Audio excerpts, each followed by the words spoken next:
नमस्कार दोस्तों, स्वागत है आपका आपके YouTube परिवार जीके विद दशा सर में। तो कैसे सब लोग सब बढ़िया होंगे, उम्मीद ये करता हूँ। और सबको गुड मॉर्निंग, जय श्री कृष्णा, राधे राधे। सुबह ठंडी ठंडी ताजी हवा के साथ आप क्लास ले रहे होंगे, उम्मीद यही है, जब भी ले रहे हो। लेकिन मैं आपको कह दूंगा, अगर आपने जो है मेवाड़ का इतिहास पढ़ने के लिए अगर आपने क्लास पे क्लिक रखा है, जो रेगुलर पढ़ते हैं उनको सबको पता है, लेकिन जो नए हैं, जो नए बंदे जुड़ रहे हैं, तो उनको मैं बता दूं कि अगर आपने मेवाड़ का इतिहास पढ़ने के लिए क्लिक किया है तो वीडियो को पूरा करें, पूरा देखें, तभी पता चलेगा कि आपने अगर सही वीडियो का चयन किया है या नहीं किया है। अगर आप बुक का कवर देख के अगर आप पता लगाओगे तो बुक अंदर से कैसी है वो आपको पता नहीं चलेगी, ठीक है। तो आपको सबसे पहले वीडियो पूरा देखना है, और इसके बाद अगर ये ठीक लगे, नहीं भी लगे, तो आप कम से कम जाके एक बार मेवाड़ की पहली वाली क्लास है वहां से देखना स्टार्ट करें, तब आपको समझ में आएगा कि मेवाड़ किस प्रकार से पढ़ना है। यूट्यूब पे कई टीचर पढ़ाते होंगे और भी, लेकिन जो है वो इतना मतलब कि ज्यादा नहीं पढ़ाते, जो कंटेंट आपको इतना उपलब्ध नहीं करवा पाते। तो उसकी जगह है जो हम इतना कंटेंट आपको उपलब्ध करवाते हैं। तो आप जो है सब्सक्राइब कर दें, और वीडियो को क्या करें, लाइक करें, ज्यादा से ज्यादा शेयर करें। ठीक है, तो हम पढ़ रहे थे मेवाड़ का इतिहास।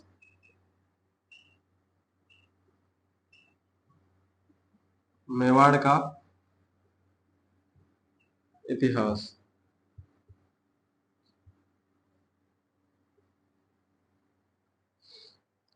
सबसे पहले रोजवानी प्रथा, हमारी प्रथा क्या है, सबसे पहले रिवीजन करना, जो हमने पिछली क्लास के अंदर पढ़ा है, तो वो वाला रिवीजन करेंगे जो हमने पिछली क्लास में पढ़ा था। पिछली क्लास के अंदर जो है बीच में ही लाइट चली गई थी, ऑलमोस्ट 40-45 मिनट के आसपास, 10-15 मिनट की क्लास रह गई थी वैसे। रायमल पूरा करवाना था मेरे को, बेसिकली रायमल के जो पुत्र था जयमल, वही बच गया था, तो जयमल पढ़ेंगे हम। तो उससे पहले जो है रिवीजन कर लेते हैं हम। रिवीजन के अंदर हम करेंगे कि स्टार्ट करेंगे हम रायमल से, तो रायमल से स्टार्ट करेंगे हम। उसे पिछली क्लास में क्योंकि हमने जो कुंभा था वो पढ़ लिया था, उसके बाद में रायमल हमने पढ़ना शुरू किया। पिछली क्लास में तो हमने पढ़ा कि जो दांडीपुर का युद्ध हुआ था उसके अंदर जो है अपने भाई उदा को हराकर जो है मेवाड़ का राजा बना था कौन, रायमल। जो उदा था वो कौन था, तो इसका भाई था, और उसने जो है कुंभा की हत्या कर दी थी।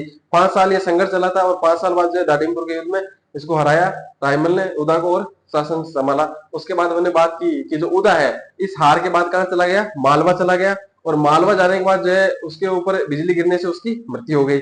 उसके बाद हमने बात की कि इसके निर्माण कार्य, ज्यादा इसके युद्ध हुए नहीं इसके शासनकाल में, लेकिन जो निर्माण कार्य पड़े थे, निर्माण कार्य में हमने पढ़ा कि जो वर्तमान जो एकलिंगनाथ जी का मंदिर है, उसका वर्तमान स्वरूप जो है नागदा के अंदर, वो जो है उसका निर्माण किसने करवाया था, रायमल ने।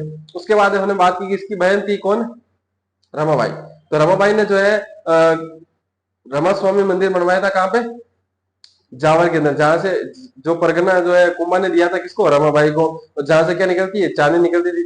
तो उसके बाद हमने बात की कि इनकी एक रानी थी श्रृंगार कंवर, उन्होंने एक बावड़ी बनाई थी घोसुंडी बावड़ी। ठीक है, कहां बनवाई थी, तो मैं कहूंगा उदयपुर के अंदर। और यहाँ पे जो एक अभिलेख लगवाया गया, उसके ये जो रमाबाई वाला सॉरी, जो श्रृंगार कंवर वाला जो अभिलेख है, इसके अलावा एक और अभिलेख यहाँ पे और मिलता है। कौन सा, घोसुंडी अभिलेख में, घोसुंडी नामक स्थान पे ही मिलता है। तो वो कौन सा अभिलेख है, घोसुंडी अभिलेख के बारे में हमने चर्चा की थी। ये जो है मेवाड़ से इसका कोई लेना देना नहीं, लेकिन यहीं पे हम पढ़ लेते हैं क्योंकि स्थान यहीं पे। तो उसके बाद हमने इसके अंदर पढ़ा कि ये जो है इसकी भाषा क्या है, इस अभिलेख की, तो संस्कृत भाषा थी, हमने पढ़ा था। और इसके अंदर जो लिपि है वो ब्रह्मी लिपि यूज की गई है, उपयोग की गई है। और जो ये समय है इसका जो 200 वर्ष ईसा पूर्व है, ठीक है, ईस्वी नहीं है, 200 वर्ष ईसा पूर्व, मतलब ईसा को जब ज्ञान प्राप्त हुआ था उससे 200 वर्ष पहले। ईसा और ईसी वाला मैटर जो भी है वो भी हमने पिछले क्लास में समझा दिया था। उसके बाद में हमने बात की कि किसने लगवाया, तो ये जो गजवंश का एक शासक था सर्वतात, उसने लगवाया था। हमने बात की कि सर्वतात ने क्यों लगवाया, तो उसने कहा कि जो मैं यहाँ पे अश्वमेध यज्ञ कर रहा हूँ और उसकी जानकारी के लिए ये जो है ये अपन लगवा रहे हैं अभिलेख। उसके बाद हमने बात की कि ये जो अभिलेख है वो वैष्णव धर्म की जानकारी देने वाला प्राचीनतम अभिलेख है, ये भी हमने पढ़ा। उसके बाद में हमने पढ़ा कि रायमल के पुत्र है, तो सबसे पहले हमने पढ़ा रायमल का पुत्र के अंदर पृथ्वीराज। कहते हैं कि पृथ्वीराज को उड़ना राजकुमार भी कहते थे। इनकी जो रानी थी तारा, वो तारागढ़ के अंदर जो अजमेर का तारागढ़ दुर्ग है वहां पर है, इसी कारण से इसका नाम है तारागढ़ दुर्ग पड़ा, ऐसे कहते हैं। उसके बाद मैंने बात की कि जो इनको जहर दे दिया था किसने, जगमाल देवड़ा ने, ठीक है। और इनके 12 खंभों की छतरी बनी हुई है, कहां पर है, कुंभलगढ़ के अंदर। इसके बाद हमने जब जयमल हेडिंग डाली थी तो वापस से अपन जयमल हेडिंग डाल लो, और अपन बढ़ते हैं जयमल।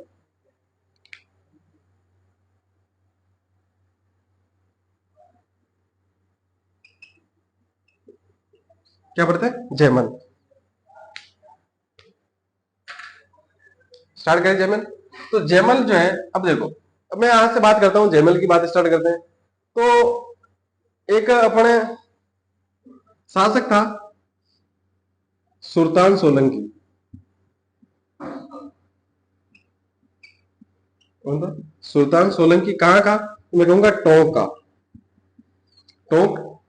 अब एक जो अजमेर वाला पठान आपने सुन रखे होंगे, अजमेर के पठान।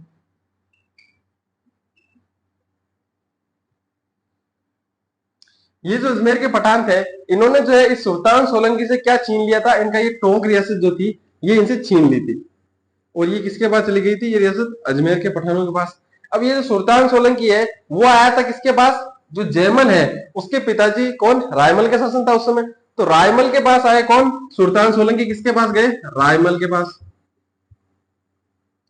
मैंने बताया था कि उत्तरी भारत की 4 बड़ी रियासतें थी। कौन कौन सी? दिल्ली, मालवा और गुजरात, और एक अपनी ये मेवाड़। तो अब 3 के पास नहीं गया। जो ये मेवाड़ थी इसके पास आया, क्योंकि बड़ी रियासत थी। कुंभा इतना बड़ा शासक हुआ था। उसका ही पुत्र कौन था? अपने रायमल था। तो रायमल के पास गया कि हमारी आप सहायता करो।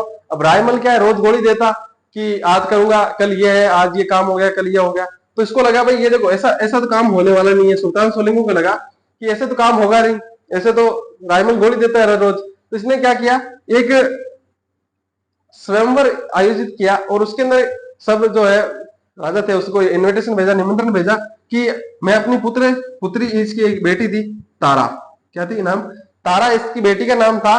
तो जो तारा थी उसका स्वयंवर रचा इसने कि स्वयंवर रच रहा हूं, तो जो भी मुझे, मेरा जो रियासत थी, मेरी रियासत थी कौन सी? टोंक। इस टोंक रियासत को जो भी मेरे को जीत के लाएगा वापस, उससे मेरी पुत्री जो है तारा, उससे मेरा उसका विवाह करवा दूंगा। तो अब ऐसे है कि तारा बहुत ज्यादा खूबसूरत थी, ऐसा कहा जाता है। हर कोई राजकुमार था वो इससे ही शादी करना चाहता था उस समय। तो बहुत ज्यादा खूबसूरत थी। तो उसके बाद में जयमल। जयमल में पीछे क्यों है? जयमल भी तो राजकुमार था भाई। जयमल के मन में भी लड्डू फूट सकता है। तो जयमल ने आके सुल्तान सोलंकी के पास कहा, सुल्तान सोलंकी वही था अपने मेवाड़ के अंदर ही। तो सुल्तान सोलंकी को जयमल ने कहा कि आपने जो वैकेंसी निकाली है, ठीक है, तो इस वैकेंसी को रद्द कर दो, आप डायरेक्ट पोस्टिंग मेरे को दे दो। कहा कि डायरेक्ट पोस्टिंग कैसे दे सकते हैं, काम भी तो होना चाहिए। तो उसने कहा कि आपको टोंक जो है मैं जीत के दे दूंगा। भाई टोंक मैं जीत के दे दूंगा, इतनी बड़ी हमारी जो है ये रियासत है, और अपने पास सेना भी इतनी बड़ी है, आराम से जीत जाएंगे हम। तो इसने कहा ठीक है भाई। अपने जो सुल्तान सोलंकी है उसको भी लगा कि मेवाड़ इतना बड़ा है, इतनी बड़ी शक्ति है, तो जीत ही लेगा आसानी से। तो जो अपना सुल्तान सोलंकी है, इसने जो है इसकी सगाई कर दी थी किसकी? तारा की।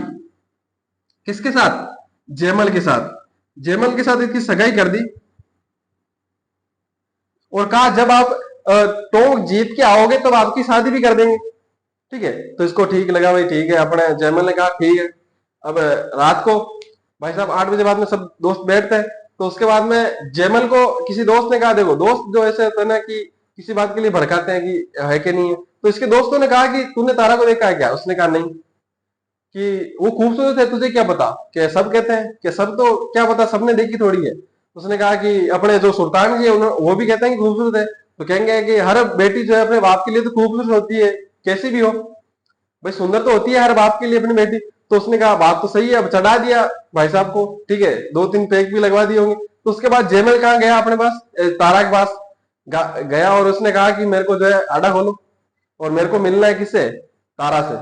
अब अपने हिंदू संस्कृति में क्या रीति रिवाज है कि जो शादी से पहले जो है, मतलब कि लड़का लड़की को देख नहीं सकता, मतलब एक दूसरे से, दोनों ही नहीं देख सकते, एक दूसरे से मिल नहीं सकते। अब आजकल वाली बात अलग है कि सारा तुम घर ही दिखा देते हो वीडियो कॉल करके इंस्टाग्राम पे, कि ये नाड़ है नहीं, ये घर है नहीं, ये रसोई है नहीं, ये मम्मी जी का रूम है नहीं, ये पापा जी का रूम है। वो बात अलग है। लेकिन उस समय भी, और अभी भी होता होगा किसी किसी के, ठीक है। तो उस समय क्या होता था कि ये मना था एक लड़के और लड़की को मिलना। सुल्तान ने मना किया भाई देखो ऐसा नहीं हो सकता, शादी से पहले मिल नहीं सकते। तो इसने कहा भाई देखो मेरी सगाई होगी, मिलवा दो। अब ये जिद बहस करने लग गया थोड़ी बहुत, मतलब कि भाषा भी, अभद्र भाषा भी यूज किया होगा इसने, अपने जयमल ने। तो उसके बाद में जो अपना सुल्तान था उसने तलवार निकाल के हत्या कर दी किसकी? जयमल की। अब जयमल गया किसके पास? सीधा सीधा चला गया, एक्सेप्ट कर लिया भाई हाँ मैंने ही मारा है। लेकिन जो गलती किसकी थी? अपने जयमल की थी।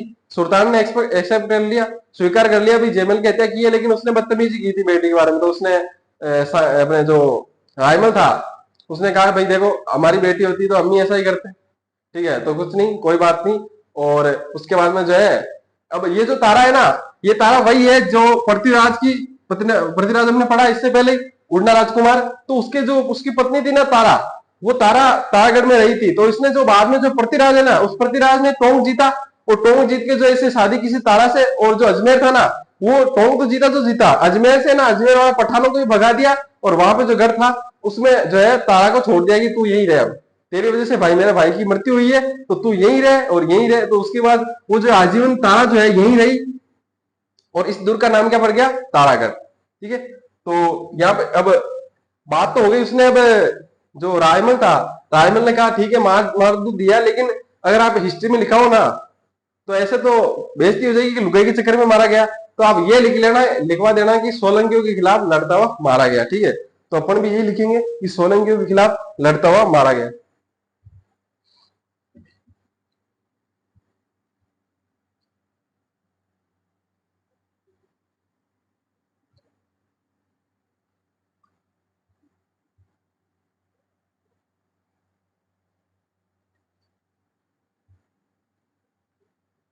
देखो,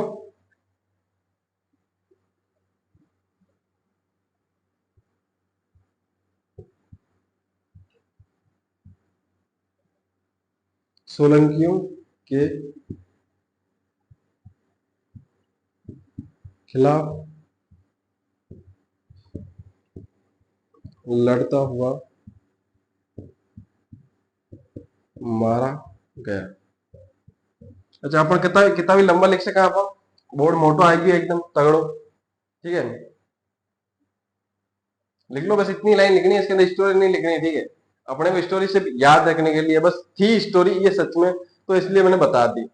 अब अलग अलग कहानियां प्रचलित होती है वैसे तो, लेकिन अपन को लिखना इतना ही कि अगर आपसे पूछे कि कौन सा मतलब पुत्र था रायमल का जो सोलंकी के खिलाफ लड़ता हुआ मारा गया रायमल का, तो वो जयमल आएगा। ठीक है, बस इसके बाद में हेडिंग डालो अपने सांगा।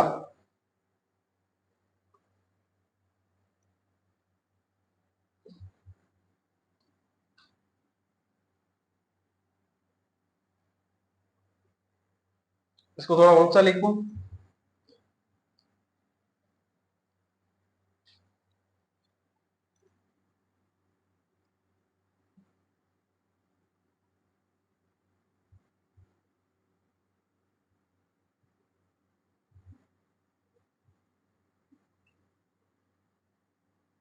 ठीक है, पूरा लिखूंगे, गोइल वंश भी लिखो।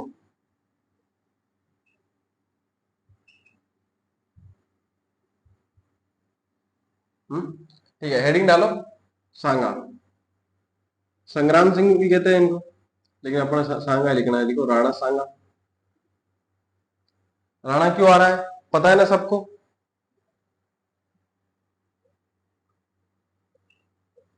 राणा सांगा। शासनकाल पूछे तो लिख देना, वैसे पूछते नहीं लेकिन लिख लो। 1509 से लेके 1528 ईस्वी तक।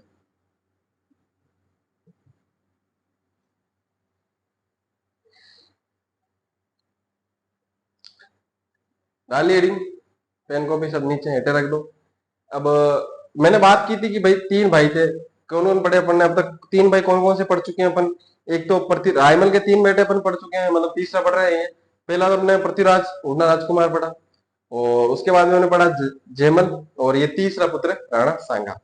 अब देखो, बचपन में जैसे हम खेल खेलते हैं ना, तो वैसे ही बाद में बड़ा होके सीखते हैं, थोड़ा बहुत उससे चीजें सीखते हैं। पर जैसे कि आपने भी जो 25 साल के होंगे अभी, तो वो जो बचपन में खेलते थे ना, अपन खेलते थे, तो अपन क्या होते थे कि जब अपनी मेंटेलिटी ऐसी होती थी कि अपन अगर मेले में भी मान लो कि कुछ सामान लेने जाते ना, जैसे मेले के अंदर खिलौने खरीदते हैं, तो वहां पे भी ट्रैक्टर जैसे भी खरीदते अपन। ऐसे नहीं कि वहां पे भी बीएमडब्ल्यू खरीद ले, वो कार खरीद ले, कार नहीं खरीदते अपन, खरीदते ट्रैक्टर। तो वहां पे भी मेंटेलिटी ऐसी नहीं थी कि अमीरों वाली फीलिंग ले, ये वहां पे भी ट्रैक्टर ही खरीदते थे। तो बड़े होके क्या फिर वही अपने दिमाग में है ट्रैक्टर। ठीक है, तो उसी हिसाब से जो है बचपन में जो है तीनों चारों भाई जो भी थे, तीन भाई अपने पढ़े, तो तीन की बात करेंगे। जो तीन भाई थे वो अपने युद्ध के अभ्यास करते। राजा के बेटा क्या करेगा, युद्ध ही करेगा, अपनी तरह ट्रैक्टर से नहीं खेलेगा। तो युद्ध करते थे, लकड़ियों की वो तलवारें थी उनसे लड़ते थे, और शर्त ये रखते हैं कि भाई जो जीतेगा वही राजा बनेगा। ठीक है, अब ये मेंटेलिटी जो है वो बाद के अंदर, ये मानसिकता बाद में बढ़ती बढ़ती ये बढ़ गई कि जब ये बड़े हुए ना तभी इनके अंदर यही मानसिकता थी कि जो जीतेगा वही राजा बनेगा। अब एक दिन लड़ रहे थे लकड़ियों की तलवार से, लड़ते लड़ते उसके बाद रायमल को आके पूछा, सीधा पूछ लिया रायमल से आके, पापा देखो, अब देखो लड़ाई हो रही, मैं बीच में तो थे बता दो, डायरेक्ट थे मरते ही जो है राजू कुंडमणि। अब भाई साहब रायमल सुबह सुबह उठा और उठते ही सवाल, तो रायमल ने क्या किया, अभी तो मैं उठा हूँ और तुम कह रहे हो मेरे को मरने की बात कर रहे हो सुबह सुबह, शर्म नहीं आ रही तुमको? कि देखो ये मैं हमसे ये मतलब कि अभी रहा नहीं जाता कि भाई कौन राजा बनेगा कैसे बनेगा, हमको बता दो ठीक है। तो उसने कहा कि यहाँ से एक कुटिया है थोड़ी सी दूर पे, कुछ किलोमीटर पे, तो वहां पे एक लेडी रहती है, एक महिला रहती है, तो आप वहां पे जाओ और वहां पे है ना उससे पूछ लो, वो हाथ दे के बता देगी आपको कि आप तीनों में से जो है अगला राजा कौन बनेगा। ठीक है तो तीनों ने कहा आपने कि वो बता देगी, तो उन्होंने कहा ठीक है वो बता देगी, 100% बता देगी। तो उसने कहा ठीक है। अब वो तीनों भाई साहब घोड़े लेके निकले, कौन कौन, एक तो अपना जयमल, एक पृथ्वीराज और एक अपना ये वाला सांगा भाई साहब। तीनों के तीनों घोड़े लेके निकले, कुटिया में पहुंचे और जो डोगरी थी, डोगरी को पूछा कि डोगरी देखो बताओ, राजा के डोगरी जो थी ब्राह्मण थी, तो जो अपने तीनों के तीनों राजा के पुत्र थे, राजकुमार थे, तो आदर किया उन्होंने भी, मतलब कि आदर किया होगा तीनों ने, लेकिन डोगरी ने मतलब प्रणाम किया भाई राम राम। ठीक है, तो उसके बाद में जो अपने तीनों थे, तीनों में से अपने पृथ्वीराज बोला कि हम में से राजा कौन बनेगा। तो उन्होंने कहा कि बार तुम बच्चे हो, ठीक है, बच्चे मतलब उतने 16-17 साल के होंगे क्या पता, लेकिन उन्होंने कहा तुम बच्चे हो तो तुम अभी राजा बनेगा कौन बनेगा ये जान के क्या करोगे, अभी तुम्हारे पिताजी है वो शासन संभाल रहे हैं, तो तुमको क्या जरूरत है ये चीजें जानने की। उसने कहा देखो देखो माथा खराब तो करो मत ही, तुम सीधे सीधे हाथ देखो और बताओ कि हम में से राजा कौन बनेगा। तो उसने कहा ठीक है, अब राजा के बेटे बताना तो पड़ेगा। तो सबसे पहले पृथ्वीराज को कहा देख तू इतनी बदतमीजी कर रहा है, तू तो नहीं बनेगा। उसने कहा ठीक है मैं नहीं बनूंगा, इन दोनों में से कौन बनेगा, तलवार काट के पूछा कि इन दोनों में से कौन बनेगा, अब तू बता। मैं तो नहीं बनूंगा लेकिन इन दोनों में से तो बनेगा ना कोई, तो बता इनमें से कौन बनेगा। अब डोगरी भाई साहब घबरा गई, तलवार वलवार निकली भाई, जिस अब दोनों ने हाथ आगे कर रखा, जिसने जिसका नाम लिया ना कि भाई ये भाई साहब गर्दन वार, पृथ्वीराज ने ऐसे ही ठान रखा था। अब डोगरी ने डरते डरते एकदम से सांगा के हाथ हाथ किया था कि हाथ करने वाले थे मतलब वो, तब तक तो सांगा यूं डोरी डाकन भागो। एक बार में क्या हो कि सांगा जो था वो सांगा, अब भाई साहब पीछे पीछे जाएंगे, लेकिन जो सांगा है वहां पे एक जगह पड़ती है सुवेंत्री, वहां पे मंदिर है, रूप नारायण के मंदिर है।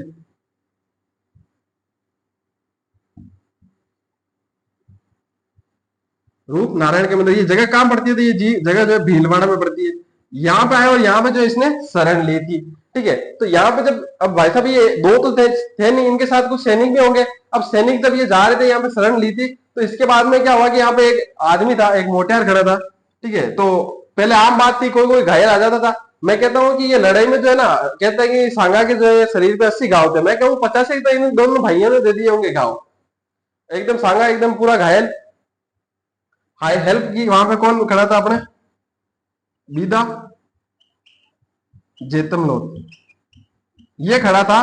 तो इसको इन्होंने कहा सांगा ने कि भाई ऐसी ऐसी कहानी है, भाई पीछे पड़े और मैं अगला मैं बढ़ने वाला हूँ। तो बीता जब उस समय तो क्या है कि देखो ये आम बात थी, कोई भी कहीं से भी युद्ध में घायल होके आ जाते थे। अभी वाले तो कहाँ मिलते, अभी वाले तो खून दे के बोलते सबसे पहले पुलिस स्टेशन जाओ। तो उस समय तो ये आम बात थी कि कोई भी आ सकता था घायल आदमी, तो उसकी हेल्प की जाती थी। तो इसने कहा कि बिदा जो जेतम लोथ है, इसने बिदा ने कहा कि सांगा आप जो है मेरा घोड़ा ले लो और आप चले जाओ। भाई आप पैदल तो कितनी देर तक चल पाओगे, ठीक है जा पाओगे, तो आप जो है मेरा घोड़ा ले लो और जो है आप चले जाओ। अपने जो सांगा है उसने घोड़ा लिया और निकल गया। अपने सांगा निकला ही था कि थोड़ी सी देर में 2-3 मिनट के अंदर अपने आगे कौन से अपने दोनों दोनों भाई और कुछ सैनिक आ गए। अब उन्होंने पूछा कि डोगरे बता तू कोई इधर से निकला है क्या रे? उसने कहा कि नहीं। उसने कहा चल कोई घायल आदमी नहीं निकला है, तो ये खून की छींटे किसने दिए रहे? उसने अब गीता को पता था कि पता तो चल गया इनको, अब अगर बता दिया तो उस लड़के को मार देंगे, और नहीं बताया तो भी अपन को मार देंगे। तो उसने सोचा तो मरना तो है ही है, तो क्यों ना मैं इनको जो है कुछ समय तक रोक लूं, भाई इनसे लड़ाई कर लूं। देखो जीत तो नहीं सकता मैं, लेकिन हो सकता है कि कुछ समय के लिए रोक लूं, 20 मिनट के लिए रोकूं तो भी वो थोड़ा सा दूर चला जाएगा तो इनके हाथ नहीं आएगा। तो जो बीता है वो बीता जो है यहाँ पे इनसे थोड़ा संघर्ष किया और जो है वीर गति को प्राप्त हो गया। इसके बाद में जो है यहाँ पे इसके बाद में जो है पढ़ते हैं कि सांगा जो है एक जगह पड़ती है अपने अजमेर के अंदर, श्रीनगर, ठीक है, श्रीनगर अपने जम्मू कश्मीर वाला नहीं है, अपने अजमेर के अंदर एक जगह पड़ती है श्रीनगर। वहां पे जो है सांगा ने जाके शरण ली थी किसके पास? करमचंद पवार के पास।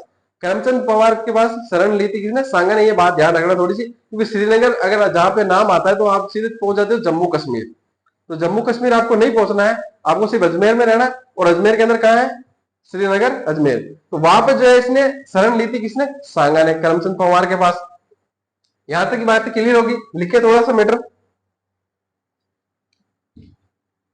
इसके आगे बाद में लिखेंगे, समझाएंगे, सबसे पहले लिख लेते इतना सा।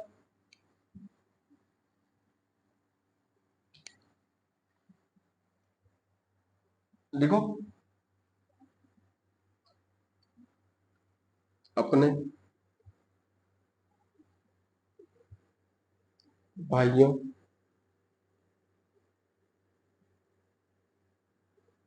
के संघर्ष के दौरान, अपने भाइयों के संघर्ष के दौरान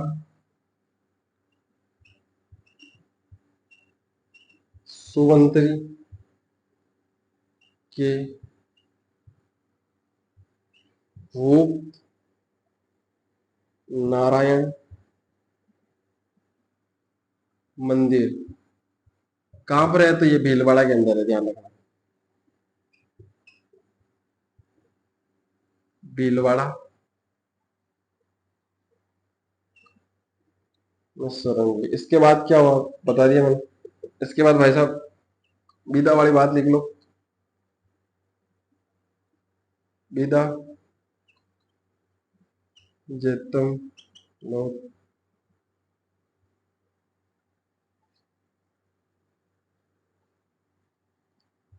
सांगा के लिए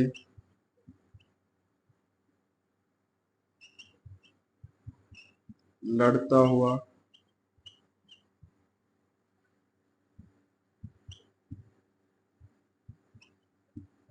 मारा गया।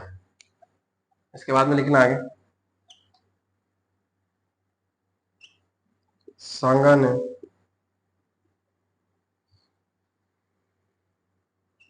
इसके बाद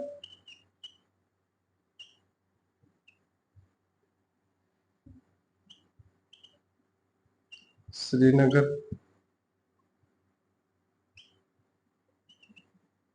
ब्रैकेट में लिख लेना अजमेर,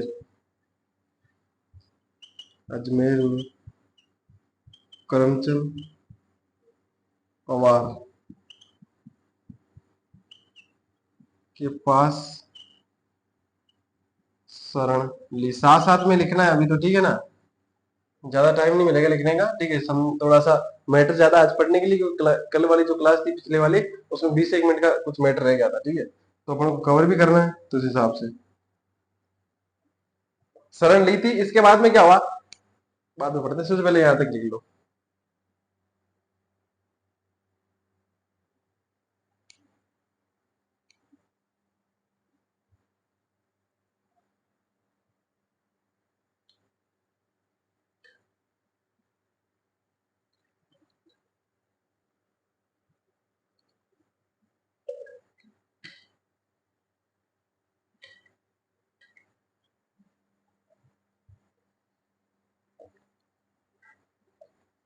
लिख लिया होगा?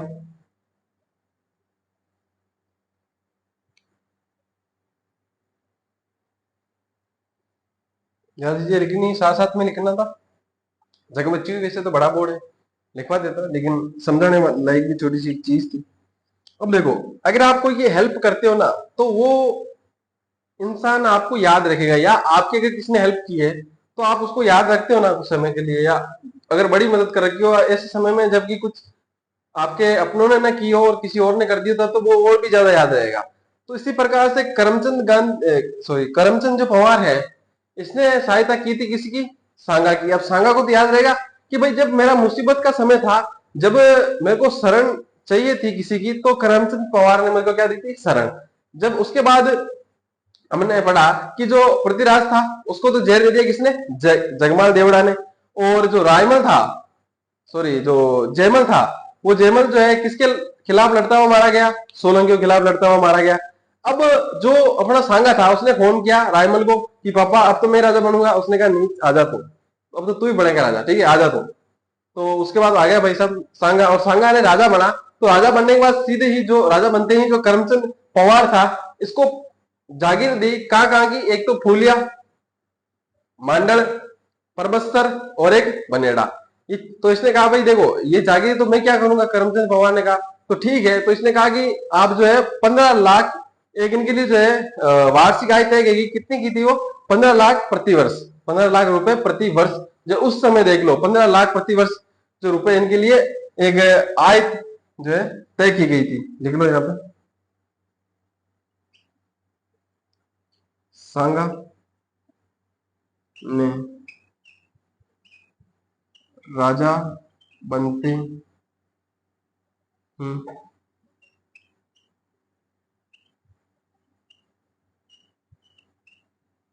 करमचंद पवार को फूलिया, मांडल, मंडत लिख दो कहीं, बनेड़ा,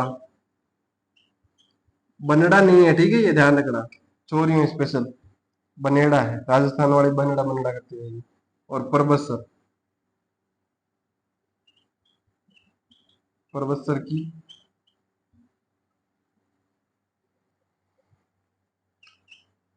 जागीर दी। और क्या किया, 15 लाख प्रति वर्ष रुपए जो है वार्षिक आय तय की, लिखना 15 लाख रुपए प्रति वर्ष आय तय की, ठीक है लिख लो, इतना लिख लो। क्या क्या हुआ एक बार वापस से बता दूं। जो सांगा था वो संघर्ष हो रहा था इनके भाइयों का। तो जगह कौन सी थी, सोवंतरी, लिखा हुआ ये सोवंतरी। उसके अंदर मंदिर है, कहाँ पे, रूपनारायण मंदिर। कहाँ है जगह पड़ती है सोवंतरी, तो भीलवाड़ा के अंदर, वहां पे शरण ली थी। उसके बाद जो एक मोटियार था, कौन, बीदा जेतम लोथ, वो सांगा के लिए जो है लड़ता हुआ मारा गया। उसके बाद में बात आती है सांगा जो है इसके बाद जो कहाँ चले गए थे, कहाँ जाके शरण ली थी, अजमेर के अंदर एक जगह पड़ती है श्रीनगर, वहां पे एक आदमी था, कौन, करमचंद पवार, उसके पास शरण ली थी। उसके बाद में जब राजा बना सांगा, तो राजा बनने के बाद जो है करमचंद पवार को जो है परगने दिए थे, यानी कुछ रियासत यानी जागीर दी। कहीं कहाँ की दी थी, तो मैं बात करूंगा फुलिया, मांडल, बनेड़ा और परबसर की। और उसके बाद में बात आती है कि 15 लाख रुपए जो है प्रतिवर्ष आय भी तय की गई थी। भाई मेवाड़ से जो है करमचंद पवार के पास जो है हर वर्ष यानी हर साल 15 लाख रुपए जाएंगे, ठीक है। ये किसने कहा, अपने सांगा ने। अब कुछ इंपॉर्टेंट चीजें पढ़ेंगे। पेन कॉपी एक बार के लिए हटा रख दें।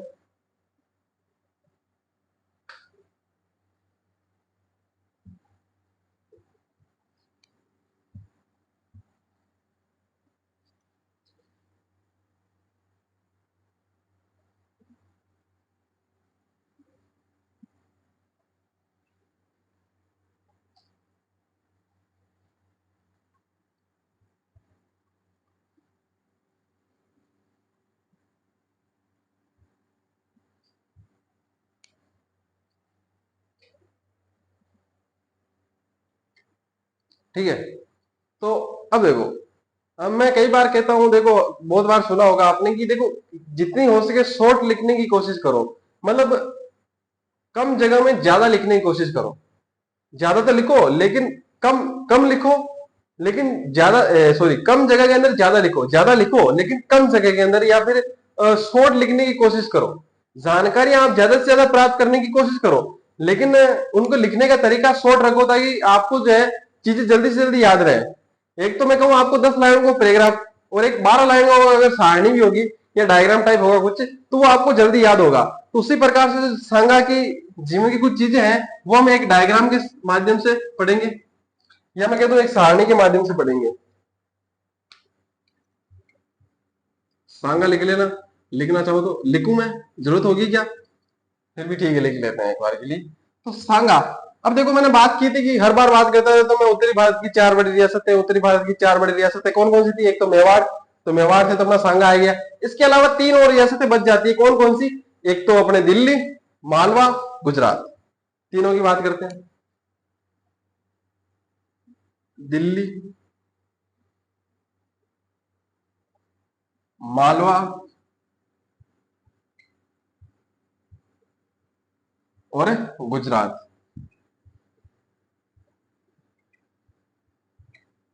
3 रियासतें। अब देखो जो चीजें है ना, हम शॉर्ट कैसे पढ़ेंगे अभी बता देता हूं मैं आपको। कई बार प्रश्न ऐसा ऐसा पूछा जाता है एग्जाम के अंदर, एग्जाम में ऐसा प्रश्न पूछता है कि सांगा के राज्य अभिषेक के समय यहाँ का शासक कौन था और इसने जो है युद्ध किससे लड़ा। ठीक है, तो मतलब कि ऐसा पूछेगा कि आपको सांगा जब राजा बना, राज्य अभिषेक हुआ इसका, तो उस समय दिल्ली का शासक कौन था, गुजरात का शासक कौन था, मालवा का शासक कौन था। या फिर आपसे जो युद्ध पूछेगा कि जो दिल्ली के किस शासक से जो है सांगा ने युद्ध लड़ा था, मालवा के किस शासक के साथ लड़ा था, या फिर गुजरात के किस शासक के साथ इसने युद्ध लड़ा, से कौन सा लड़ा था, उसके बाद में वो तो जानकारी, युद्ध की जानकारी तो उसके अंदर पढ़ेंगे।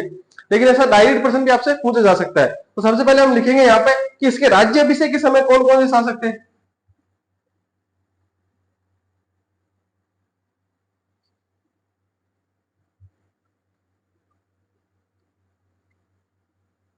राज्यभिषेक के टाइम, ठीक।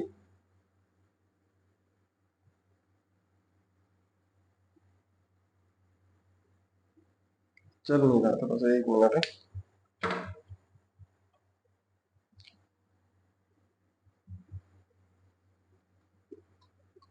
आप इतना लिख लो तब तक मैं एक मिनट शायद डाल लूँ या तो ये चल नहीं रहा। ये चल रहा है, ठीक है, लिखो, ठीक है। तो अब देखो राज्यभिषेक के समय कौन कौन था, तो सबसे पहले आती है बात दिल्ली की। दिल्ली के अंदर कौन था, राज्यभिषेक हुआ था तब सांगा का, तब कौन था यहाँ पे? इसको सही लिख देता हूँ एकदम।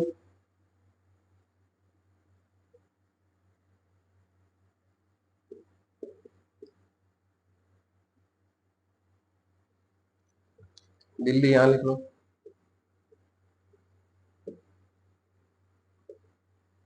ठीक है।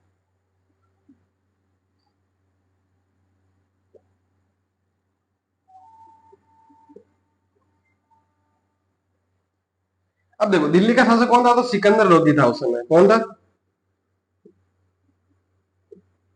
सिकंदर लोधी। मालवा का शासक कौन था? नासुरुद्दीन।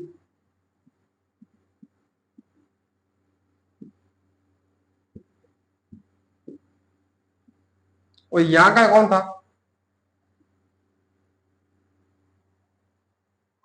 मोहम्मद बगेड़ा।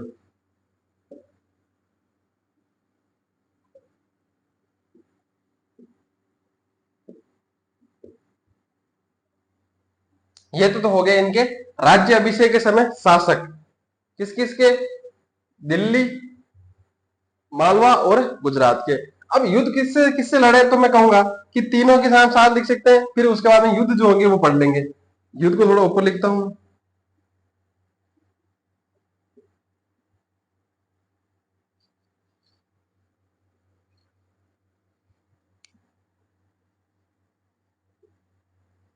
अब युद्ध किस किस के साथ लड़े, तो मैं कहूंगा सिकंदर लोधी के बाद में कौन हुआ? इब्राहिम लोधी। इब्राहिम लोधी से युद्ध लड़े थे, उनके बारे में चर्चा करेंगे। जो मालवा का शासक हुआ था उसके बाद में मोहम्मद खिलजी द्वितीय, ठीक है ना। वो जो हमने कुंभा के समय पढ़ा ना, वो था फर्स्ट, ये है सेकंड। वहां पे मैंने फर्स्ट भी लगाया था सर, ठीक है, आपको याद हो तो। इसके बाद में यहाँ पे था मुजफ्फर खान। मुजफ्फर खान सेकंड, यहाँ पे सेकंड लगेंगे, ध्यान रहे, अच्छा अच्छा, ठीक है। तो यहाँ पे अब सबसे पहले पढ़ते हैं इब्राहिम लोधी। इब्राहिम लोदी जो दो युद्ध लड़े थे इब्राहिम लोदी के सामने सांगा ने, कौन कौन से युद्ध थे? सबसे पहले बात आता है खातोली का युद्ध। खातोली जगह जो है अजमेर में भी पड़ती है, किशनगढ़ के आसपास, ठीक है, लेकिन ये एक कोटा के अंदर जगह पड़ती है खातोली, वहां पे युद्ध लड़ा था इसने। तो उसको कौन सा युद्ध कहते हैं? खातोली का युद्ध कहते हैं। कब लड़ा था? तो 1517 में, 1517 में लड़ा था।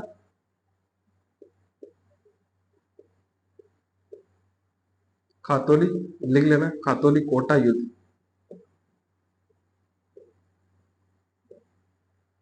खातोली कोटा युद्ध यहां पर लिख लेना। फर्स्ट, पहला युद्ध जो लड़ा किसने?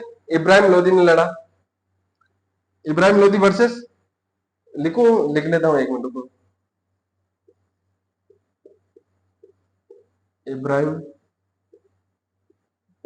लोदी वर्सेस सांगा। इसके अंदर किसकी विजय हुई? सांगा जीता इसके अंदर। कौन जीता? सांगा। अब जो सेकंड युद्ध हुआ था, सेकंड युद्ध हुआ था बाड़ी का युद्ध।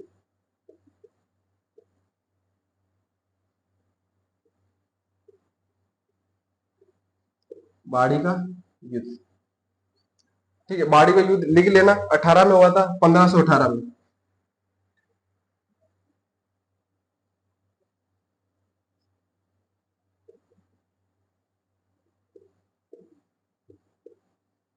बाड़ी का युद्ध। अब ये भी किस किस के बीच में हुआ था? इब्राहिम लोदी वर्सेस अपना सांगा। और इसमें भी कौन जीता? सांगा जीता। ठीक है, तो इस प्रकार से अगर इंडेक्स बनाएंगे तो देखो अब यहाँ पे अब अलग से लिखते हैं कि इब्राहिम लोदी और सांगा के मध्य युद्ध हुआ 1517 में हुआ। ये जगह कौन सी होती है? तो हम लिखेंगे खातोली, कोटा के अंदर पड़ता है। उसके अंदर लिखेंगे इसके अंदर सांगा की विजय हुई। तो ये सारी चीजें लिखने में 4-5 लाइनें खाएगा। इससे अच्छा है कि हम सारे के सारे जो युद्ध है यहाँ पे इस इंडेक्स के माध्यम से एक ही बोर्ड के ऊपर, एक ही बोर्ड की स्लाइड के ऊपर हम पढ़ लेंगे। उसके बाद में आती है नासरुद्दीन से के बाद एक शासक बना था, कौन? मोहम्मद खिलजी द्वितीय। मोहम्मद खिलजी प्रथम इसका राजा था, सेकंड वाले का। अब देखो, अब यहाँ पे मोहम्मद खिलजी, देखो मुसलमानों में क्या होता है कि एक देखो कुछ पद्धतियां होती है, शासक बनते हैं ना। आप देखो हिस्ट्री आपके लिए जीके की तरह यूज कर रहे होंगे अगर आप पढ़ रहे हो तो, लेकिन कई कुछ वैकेंसी होती है जैसे कि सेकंड ग्रेड की वैकेंसी होती है, तो वहां पे रीट वाले जो होते हैं उनके लिए क्या होता है कि एक हिस्ट्री एक सब्जेक्ट होता है। आपके लिए तो जीके है, आप एक जीके की तरह पढ़ रहे हो। जीके के अंदर आपके लिए ज्योग्राफी भी आ जाती है, जैसे कि आपके लिए पॉलिटी भी आ जाती है, उसके अंदर कल्चर भी आ जाती है, लेकिन हिस्ट्री एक अलग से एक सब्जेक्ट है। तो सब्जेक्ट के अंदर जो है छोटी छोटी चीजें पढ़नी पड़ती है। तो इसके अंदर कुछ सिद्धांत आते हैं, जैसे कि राजा बनने के सिद्धांत, शासक बनता है कोई तो उसके कुछ सिद्धांत है। उसके अंदर से सबसे पहले हमने कुछ पढ़ा है क्या? जब हमने पढ़ा है कि वो हमने पढ़ा था गुबक। कौन पढ़ा था? गुबक पढ़ा था। उसमें हमने कहा था कि इन्होंने जो है हर्ष का मंदिर बनवा के हर्ष राय की उपाधि धारण कर ली थी और प्रथम स्वतंत्र शासक बना था। तो वहां पे क्या है कि वो ऐसा बताते थे कि हम जो भगवान है उनके क्या है? अधीन है। राजा भगवान है लेकिन हम उनके अधीन है। हम आपका सिर्फ राजा का भगवान का क्या शासन संभाल रहे हैं, ऐसा वो बताते थे। लेकिन जैसे कि अपना बप्पा रावल वाला हुआ था, नागदा के अंदर जो है एकलिंगनाथ जी का मंदिर बनवाया और कहा कि हम तो क्या है दीवान है और राजा कौन है? एकलिंगनाथ जी। तो ये तो हो गया पहला सिद्धांत, जहां पे भगवान को बता देते थे राजा और खुद जो है उसके दीवान बन के शासन किया करते थे। दूसरा जो है मुसलमानों के अंदर होता था, उस समय क्या है कि फैला ही था, मतलब नया नया था अपने ये जो जाति है इस्लाम, इस्लाम धर्म फैला ही था उस समय। तो उस समय क्या हुआ कि इसमें कैसे शासक बनते थे? इसमें जो है अपने जो है भाइयों में जो सबसे ज्यादा मैं कहूंगा कि बलवान या योग्य कैसे पहचाना जाता कि युद्ध होता भाइयों के मध्य और जो जीतता उसके अंदर वो शासक बन जाता। तो यहाँ पे भी क्या हुआ था, जब नासरुद्दीन शासक बना था तब भी ऐसा हुआ था, और जब मोहम्मद खिलजी सेकंड ये शासक बना तब भी ऐसा ही हुआ कि अब नासरुद्दीन जब बना ना शासक तो इसके भाइयों के मध्य संघर्ष हुआ। जब संघर्ष हुआ तो नासरुद्दीन जो है उसकी सहायता की थी एक बंदा था, कौन? मेदिनी राय। यहाँ पे कारण भी लिख लेना, ये युद्ध का कारण भी यही था। एक मिनट, पूरा लिख देता हूं मैं, यहीं पे लिख लो एक मिनट। मेदिनी राय कौन था? मेदिनी राय। अब नासिरुद्दीन की शासक बनने के अंदर किसने सहायता की? तो मैं कहूंगा मेदिनी राय ने सहायता की थी। अब जब नासिरुद्दीन शासक बना और उसके बाद में इनके बेटे यानी कि जो मोहम्मद खिलजी है, इनके भाई के मध्य उत्तराधिकारी संघर्ष प्रारंभ हुआ, तब जो मोहम्मद खिलजी है वो भी गया अपने पास मेदिनी राय के पास कि अपने पापा की भी सहायता की राजा बनने में, हमारी भी करो। अब मेदिनी राय ने इसकी सहायता की और इसको जो है मालवा का शासक बनने के अंदर हेल्प की और जो है मालवा का शासक भी इसको बनवा दिया। ठीक है, इसके जो बाकी भाई थे उसके अंदर साथ किसका दिया इन्होंने? मोहम्मद खिलजी द्वितीय का साथ दिया और जो है इनको यहाँ पे शासक बनने में हेल्प की। अब सोचो कि जो ये मोहम्मद खिलजी है, हेल्प इसकी हेल्प कर रहा है कौन? मेदिनी राय। तो मेदिनी राय को कुछ ना कुछ मिलेगा, जैसे सांगा ने दिया था करमचंद पवार को, तो इसने जो है यहाँ पे दीवान बना दिया था मालवा का, मालवा के अंदर दीवान ही बना दिया। अब सोचो एक हिंदू आदमी या हिंदू व्यक्ति, यहाँ पे मुस्लिम रियासत है एक मालवा उस समय, क्योंकि मुस्लिम शासक है यहाँ पे, तो यहाँ पे एक हिंदू आदमी जो उसकी शक्ति कितनी बढ़ गई एक हिंदू आदमी की, वहां का दीवान बन रहा है, तो आसपास वालों को तो बुरा लगेगा ना, उसके जो काका मामा थे, तो उन्होंने जो है मेदिनी राय और जो मोहम्मद खिलजी है उसके बीच में जो है दूरियां बनानी प्रारंभ कर दी, जो थोड़ी बहुत फूट डालनी स्टार्ट कर दी। इसके बाद जो है मेदिनी राय चला गया अपने सांगा के पास, और सांगा ने जो है इसकी सिर्फ सहायता ही नहीं की, इसको शरण ही नहीं दी, इसको जो है गांगरोन की जो दुर्ग था, गांगरोन दुर्ग, वो भी दे दिया, वहां की जागीर भी दे दी उसको, और कहा कि आप रहो मस्त और आप बैठ रहे हो। ठीक है, इसके बाद मालवा वाला जो शासक था कौन? मोहम्मद खिलजी। इसने कहा कि जब हमारे वालों ने आपको आप वालों को जब शरण दी थी तो आपने युद्ध करके हरा दिया था हमको। ठीक है, जो इसके दादाजी थे कौन? मोहम्मद खिलजी प्रथम, उसको हराया था किसने? कुंभा ने। शरण दी थी किसको? चाचा और मेरा को उस समय हरा दिया था। तो अब आपने शरण दी है तो हम भी तो युद्ध करेंगे। सांगा ने कहा आ जाओ, गलतफहमी तो निकाल लो। अब भाई ने फलो फलो में तो कर दिया, ठीक है, युद्ध की घोषणा कर दी और युद्ध के लिए गया, और वहां पे जो सांगा ने जो इसकी फुटबॉल बना दी और हरा दिया। ठीक है, ये चीज लिखो।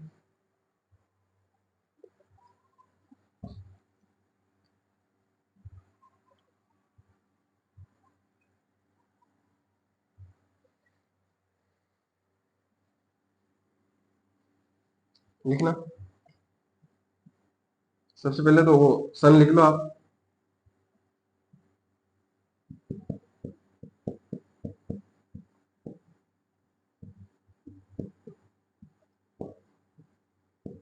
गांगुरों का युद्ध, इसके अंदर लिखना कारण। कारण कौन था बता दिया मैंने, कौन था? मेदिनी राय। कौन था? मेदिनी राय। अब देखो यहाँ पे मोहम्मद खिलजी को जो हराया था तो हराया था। अब ये मोहम्मद खिलजी जो आक्रमण किस पे करने आया था? गांगरोन के ऊपर युद्ध कर आक्रमण करने आया था। क्यों? क्योंकि शरण किसको दी थी? मेदिनी राय को, और मेदिनी राय कहा था? गांगरोन के किले के अंदर। तो वहां पे था, तो वहां पे आया तो उसने सांगा ने कहा इससे कैसे है, शरण हमने दे रखी है तो हम रक्षा भी तो करेंगे। सांगा वहां पे युद्ध लड़ने आया और इसको हरा दिया था। इसका एक सेनापति था सांगा का, कौन? हरिदास चारण। उसने जो है यहाँ पे मोहम्मद खिलजी को गिरफ्तार भी कर लिया था। तो इससे खुश होकर जो है राणा सांगा ने हरिदास चारण को जो है 12 गांव दिए थे। ठीक है, ये भी चीज लिख लो यहाँ पर। इसमें सांगा की जीत हुई। नीचे लिख लेना, हरिदास चारण ने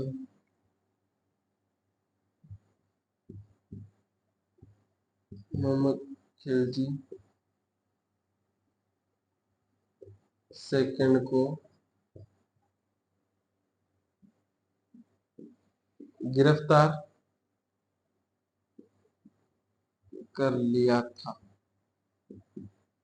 इसके नीचे लिखना, सांगा ने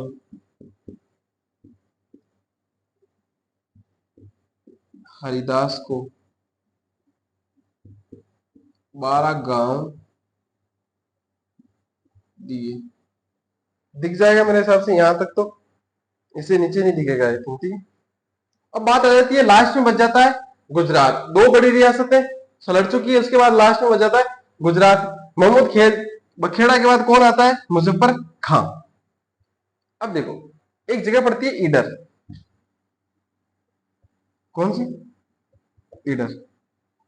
अब ईडर के अंदर जो है ना, ईडर बेसिकली वो जगह थी जहां से जो है मारवाड़, मेवाड़, उनके जो है रिश्ते संबंधी होते थे। बेसिकली मैं कहूं कि ईडर जो है मारवाड़ की एक रियासत थी। क्योंकि आपने पढ़ा होगा, आप पढ़ोगे आगे तो, कि वो जो अपना बिजोलिया का आंदोलन पढ़ेंगे, वहां पे भी एक दाती सिंह पढ़ेंगे हम, ठीक है। तो वहां पे पढ़ेंगे हम कि उसको जो कहां से लेके आए थे गोद, यहीं से ईडर से लाए थे। तो ईडर से जब मान लो कि जब मारवाड़ के अंदर या कहीं पे भी किसी को गोद लेना होता था तो वो ईडर वालों को लेते थे, और जब ईडर वालों को गोद लेना होता था तो मारवाड़ वाले में से, मेवाड़ वालों में से लेते थे। बेसिकली मैं बात करूं तो जो अपने प्रताप है उसकी तो शादी भी हो रखी थी कहां पे, ईडर के अंदर, तो रिश्ते संबंधित है, ठीक है। तो अपने जो सांगा है उसकी पुत्री थी एक, उसका विवाह हो रखा था यहाँ के एक शासक, मतलब कि एक शासक था, उसका बेटा था, उसके दो बेटे थे, एक तो भारमल और रायमल। तो इनके पिता की मृत्यु के बाद इसमें जो है उत्तराधिकारी संघर्ष प्रारंभ हुआ, 5 वर्ष चला था। कब तक चला तो मैं कहूंगा 1515 में स्टार्ट हुआ था, तो 1515 से लेकर 1520 तक खत्म हुआ था। अब इसके अंदर जो है 1520 यहाँ पे ऊपर लिख लेना, यहाँ पे लिख लो एडिटर के सामने।